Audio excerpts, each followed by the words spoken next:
Hey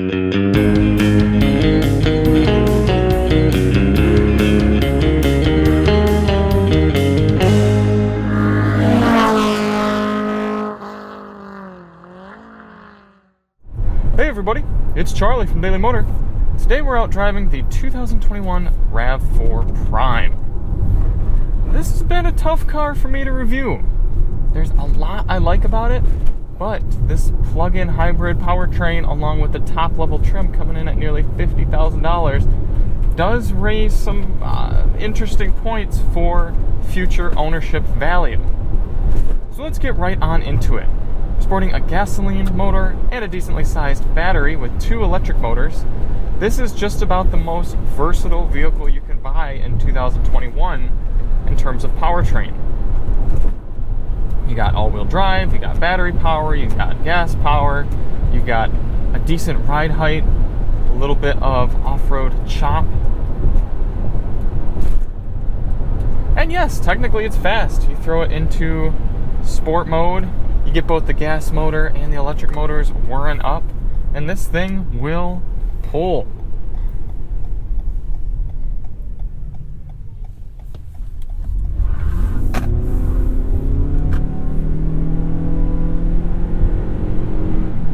Yeah, it's quick.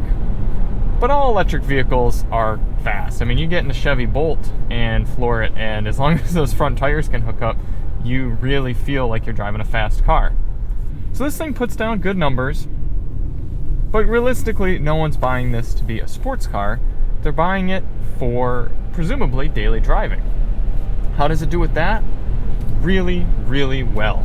This is the best all-around daily driver plug-in electric vehicle that you can get for this type of driving. Look how awful it is outside. You've got snow, you've got water, you've got horrible roads.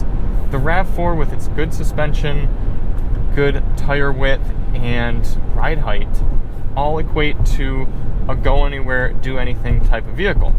And you've got about 35 miles, give or take, of EV driving with the plug-in powertrain. Definitely more than that if you're doing warm weather city driving, but if you're heading right out on the highway in the winter, as we tested, you're only going to see about 27 miles of electric only.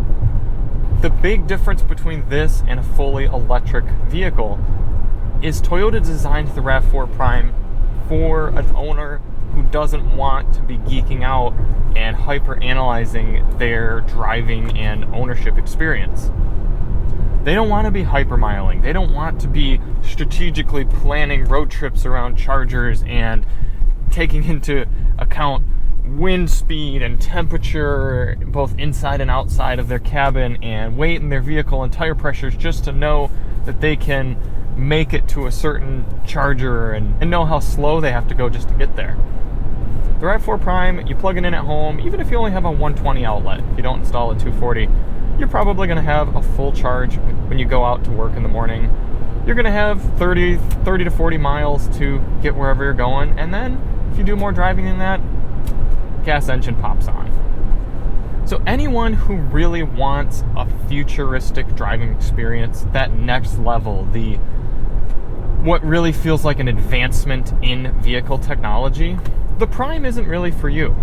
Toyota's always conservative with their technology. They don't put something out until they know it's going to do really well and provide a large benefit to a large quantity of buyers. The RAV4 Prime is for someone who wants a taste of that electric vehicle driving experience but doesn't want to be fully committed to that lifestyle. And I absolutely do not blame those sort of drivers. Now, if you can find a RAV4 Prime for sale, you can absolutely go out, buy it, and continue to live your life more or less the same, and you're never going to get penalized for it. Got my foot to the floor right now trying to get up to 70 miles per hour, and we're there. That being said, every year that goes by, thousands and thousands of more electric vehicle charger points are being installed. So while the RAV4 Prime provides you the best of both worlds here in the beginning of 2021, fast forward to 2023 or 2024 when this vehicle would still be in its warranty, and electric vehicles are going to be much easier to own because range is going to be longer and charging stations are going to be much more prevalent. So would I really recommend dropping $50,000 for this top-level RAV4 Prime XSE? I don't know.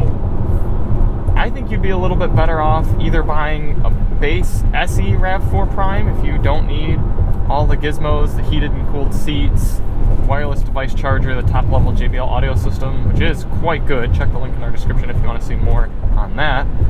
Or if you do a lot of road tripping, just get yourself a standard gas RAV4. Front wheel drive if you really don't need the all wheel drive, which you probably don't. Then you're going to be getting just about the same highway gas mileage. I mean, we only got 34 miles to the gallon on the highway just running in hybrid mode in this thing. So you can save a ton of money by just getting a gasoline one. And then in a few years, once owning an electric vehicle is a little less stressful, then get yourself one then. But here today in 2021, the RAV4 Prime is a really cool car. It's so sturdy, it's so well built. There's great flexibility in the powertrain. It would be cool to see a RAV4 Prime TRD that you could have an extra inch or two of ground clearance, actually take off-roading, do some silent electric vehicle off-roading. That would be pretty sweet. One of my complaints, being more of a car guy and a techie nerd, if you will, I wish Toyota provided more insight into how your electricity and power are being used. All you have, you go into menu and info, you have this eco screen that shows you where power is going, but it doesn't even show you how much battery is used up there. It shows you some information about how efficient your trips have been. And up on the front screen, you can see your average miles per kilowatt hour and how many miles you have left of both your total range and electric vehicle range. But this is essentially the same screen that you've seen on the Toyota Prius since 2004. Back then, they were revolutionary. That was one of the first vehicles with an infotainment screen, if you will. Big old touchscreen, showed you all sorts of geeky data about your hybrid electric vehicle.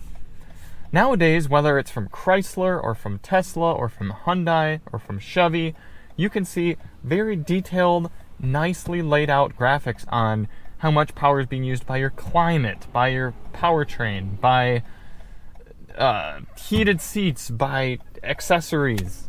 You would think with such an advanced powertrain, Toyota could take it a little bit further to show you how well everything is working and where all of your power is exactly being used up for those people who want to buy this car and be a little more involved in their energy usage. I think that just goes to show how Toyota intends this car to be used. They just want people to buy it, drive it, and forget about it. Which is fine, it just makes them look behind the curve compared to other EV makers. I do appreciate having a 360-degree camera, even though the backup camera itself is a little limited in resolution and size. No, that's not just because it's filthy right now. Very functional interior. Got wireless device charging. Decent sized center storage bin. I really like these seats. They're supremely comfortable and they look nice as well. Could go for a little bit more practical storage around the front of the cabin. Big old panoramic sunroof.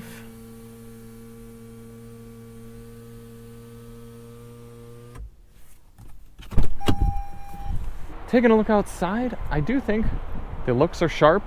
I've grown accustomed to the RAV4's redesign, and I think with these roof rails and the red and black, it's really a sharp vehicle. Pop in the hatch, takes a minute to open up. Once it does, you're greeted with a flat load surface, very functional rear cargo area. You have a 1500 watt charger back here.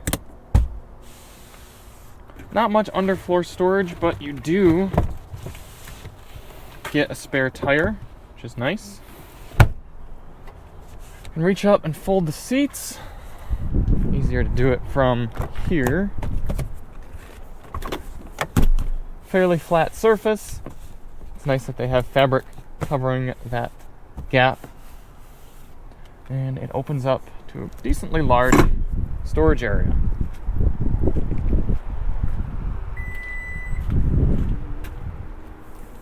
Hopping in the back seat. You do have heated seats for the rear, which is pretty cool. Small bit of storage in the door. Flip down armrest with some hard cup holders. And these seats do recline a good bit. Pretty comfortable and a good amount of room back here as well. Could easily fit a rear-facing car seat or some large adults. At 5'10", I've got plenty of knee room and headroom. So the RAV4 Prime, definitely a cool vehicle, but you certainly need to consider all of your options before seeking one out and putting down big money for one. You also need to consider what other vehicles you could get for this price, how long you plan on owning it, and how exactly you plan on driving it. That being said, if you can get your hands on one, it's an excellent car. If you want to see more on the RAV4, check the links in our description. We've got a dedicated review of the JBL audio system, as well as some highway fuel tests and a comparison between this and our Model Y. And we'll see you on the next one. I'm Charlie from Daily Motor, and as always, drive on.